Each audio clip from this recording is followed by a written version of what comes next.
اوزلو کی فلاحی تنظیم آدم چلڈرن اور امیرو چرچ کے اشتراک سے بین المذاہب رواداری کو فروغ دینے کے لیے افطار ڈنر کا اہتمام کیا گیا۔ چرچ میں مسیحی برادری سمیت پاکستانی کمیونٹی کی کثیر تعداد نے بھی شرکت کی۔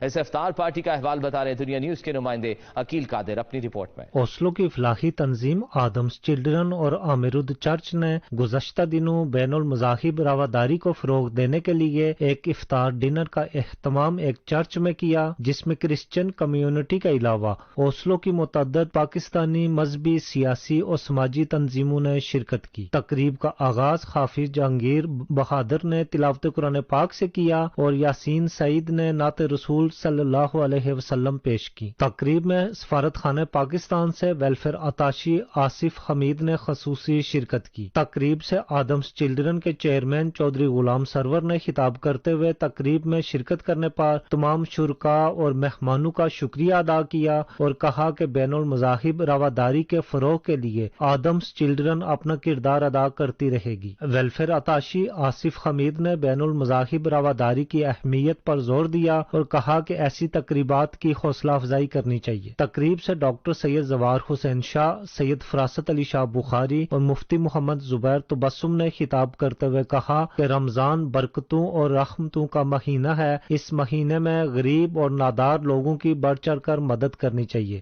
روزہ سے طہارت حاصل ہوتی ہے اور بھوکے پیاسے افراد کی مدد کا جذبہ اجاگر ہوتا ہے۔ انہوں نے مزید کہا کہ اسلام امن و سلامتی اور بھائی چارے کا دین ہے اور اس کے فروغ کے لیے اپنا کردار ادا کرتے رہیں گے۔ امیرود چرچ کے پادری یورک لائب اور انتے درائر نے ایسٹر اور حضرت عیسیٰ علیہ السلام کے حوالے سے تفصیلات بتائیں۔ انہوں نے بتایا کہ حضرت عیسیٰ علیہ السلام بھی غریب اور نادار لوگوں کی خدمت کا درس دیتے تھے۔ معروف نرویجن پاکستانی سیاستدان ڈاکٹر مبشر بنارس اور اوسلو سٹی کونسل کے وائس میئر برائے کلچر اور سپورٹس عمر سامی گامل نے بھی تقریب کے انعقاد پر مبارکباد پیش کی اور ستمبر میں ہونے والے الیکشن میں ووٹ کی طاقت کو استعمال کرنے پر زور دیا۔ پادری یورک لاؤب اور مدثر راجہ نے دنیا نیوز سے گفتگو کرتے ہوئے اپنے خیالات کا اظہار کیا۔ It's a very important task for the church and for all the religious organizations in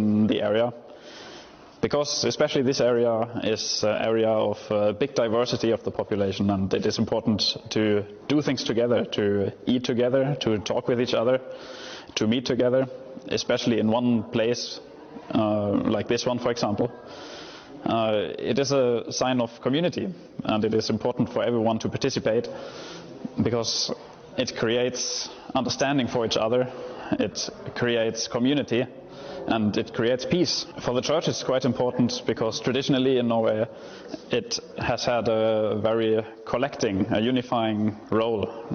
Usually for Norway the church has been folkekirke, so it's the church of the whole people, and in this way the people are the most important part of it, and the people in this area include everyone, which includes the mosques, it includes the churches, it includes the Hindu temples, so everyone is included, and the church has to show this as someone who builds community, and in this way it is important that the church takes on this task as well and does not ignore other religious communities. اسماعیل سرور بٹیا نے تقریب کو منعقد کرنے پر منتظمین کا شکریہ ادا کیا۔ تقریب کے اختتام پر بہترین افطار ڈنر کا اہتمام کیا گیا۔ عقیل قادر، دنیا نیوز، اوسلو، ناروے۔